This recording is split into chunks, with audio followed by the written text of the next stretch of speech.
I'm going to attempt to draw something. I thought I'd have a go at straightening my track over that barrow crossing. I wonder if this will show up clearly enough. So basically, a couple of lines, and the biggest effect was a kink. Maybe I'm going to I'll exaggerate it. A kink in the track brings the gauge in, like that.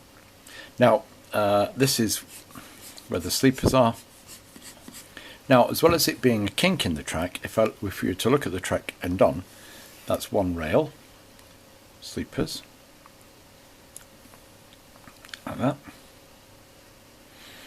and the other rail, which ran along behind it, had a little rise in it like that.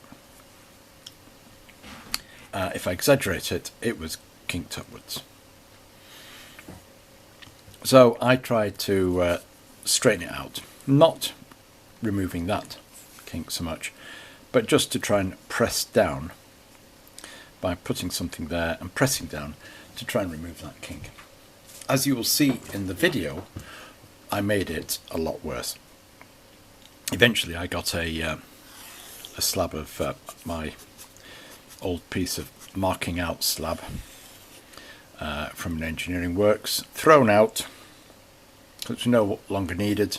I don't know what they do these days. They have, who knows, metrology departments that don't use thick heavy slabs of slate or granite to do marking out on.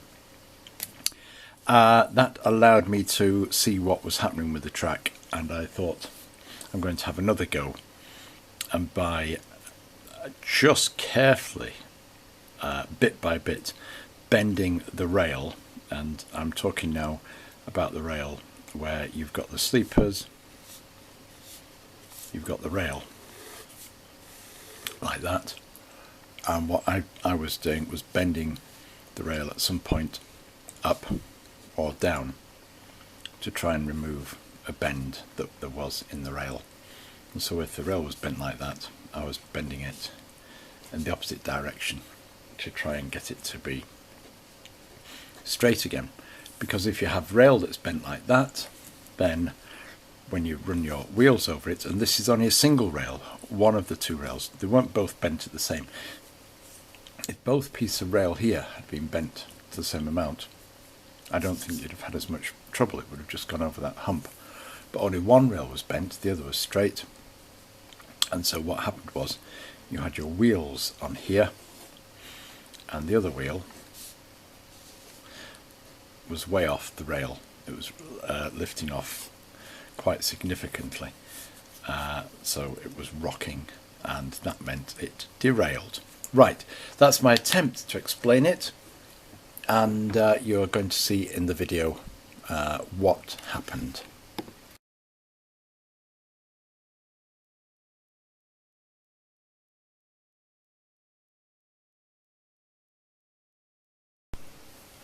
Before I go, just to change the orientation a bit, let's zoom out a bit. Having drawn it, because I can't draw sideways, that changed the orientation, so this is the horizontal now. That was the original kink, and the slight inward kink didn't cause much problems until I tried to straighten it by pressing down at that point and causing a curvature like the one at the top there, and that was what really caused it to derail, that sort of humpy bit in the rail.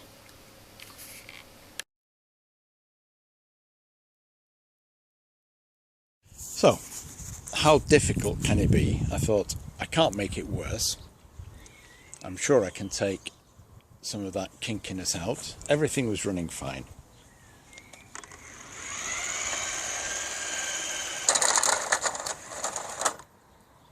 How wrong could I be? Doesn't look bad, but the troublesome truck derails. And that's what the troublesome truck's there for, to test things out. So not that it's an obvious, if I drive it forwards it might drive it the right thing wrong, but you've now got a slight loss of gauge,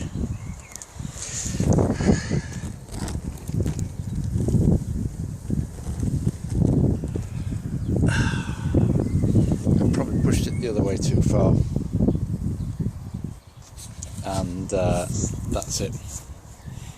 Well, it's what the testing thing's all about. I should have left it as it was, I guess, and put up with the fact there was a slight bump in the track.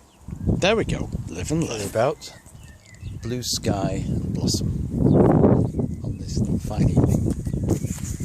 I'm just recording this to show what we're getting. Oh, sorry. Right.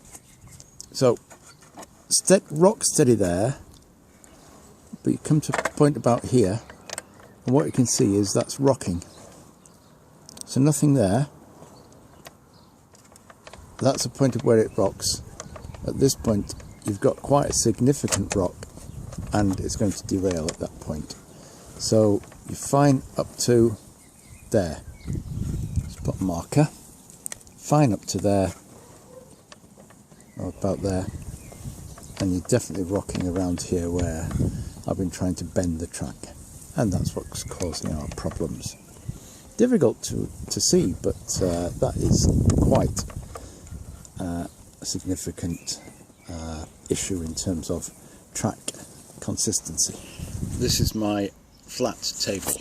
It's a slab of slate, and the rail's quite good there, nice and solid. In this position, you can see how it's rocking, and that tells us something about the issue we've got. Not going to give up. What I'm going to try and do is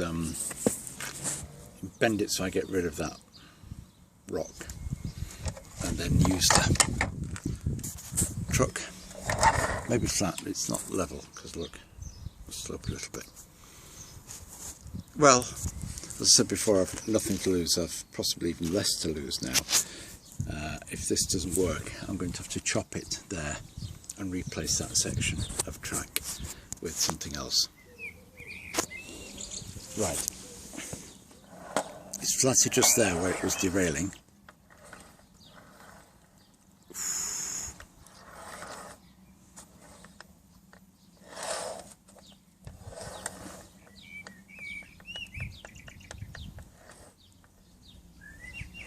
But look, need to move it further out.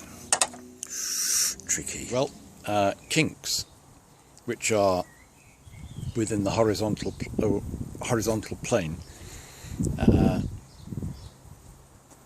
I won't say they're fine, but they don't seem to trouble the trucks quite as much. There we are. That's what we want. Runs fine over there,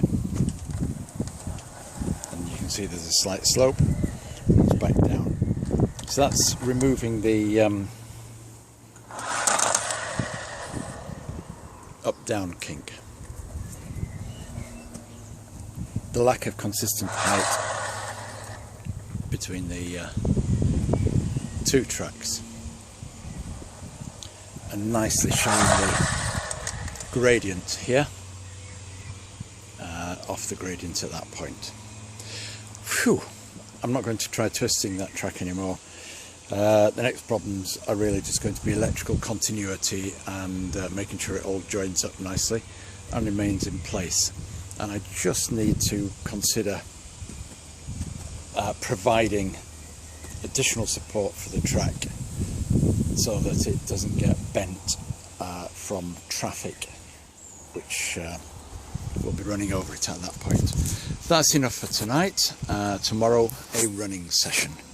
So before I start that, as I say, it's going to be a matter of electrical continuity and track cleaning.